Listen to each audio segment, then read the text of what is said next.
Nasubukan mo na bang magluto ng chicken estofado? Kung hindi pa, para sa iyo ang video to.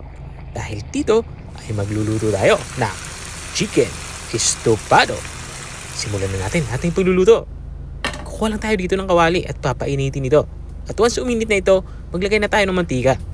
At once uminit na yung mantika, ang gagawin ko lang dito ay ipiprito lang natin itong ating saging na saba. Ang gusto lang natin ma-achieve dito ay magkulay light brown ang kulay nito. Katulad ng nakikita nyo. At once ganito na itsura ng ating saging na saba, ang gagawin lang natin dito ay hanguin lang natin ito. Gumawa na ako dito ng lagayan at isa-isa ko ng hinango itong ating mga napritong saging na saba. Once nahango na natin to, itabi muna natin ito. At dito naman sa parin ito, magsisimula na ako mag-isa. Unang inilagay ko nga itong ating sibuyas. Sibuyas na pula yung ginagamit ko dito. Pero pwede kayong gumamit dito ng puti. Walang problema yan. Susunod ko naman itong ating dinikdik na bawang. Ang ginawa ko lang dito ay dinikdik ko ito sa kahiniwan ng maliliit. Igisa natin itong bawang at sibuyas hanggang sa magganito ang itsura niya.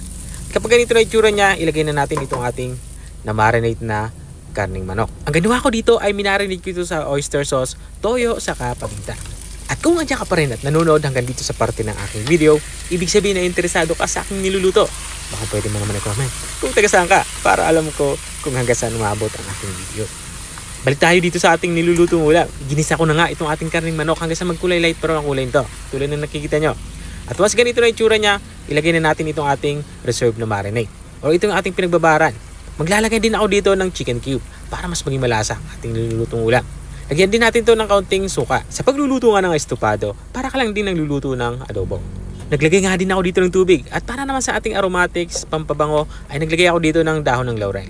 Tatakpan natin to at papakuloy natin to ng mga 10 minuto. Mabilis lang naman maluto itong ating karning manok.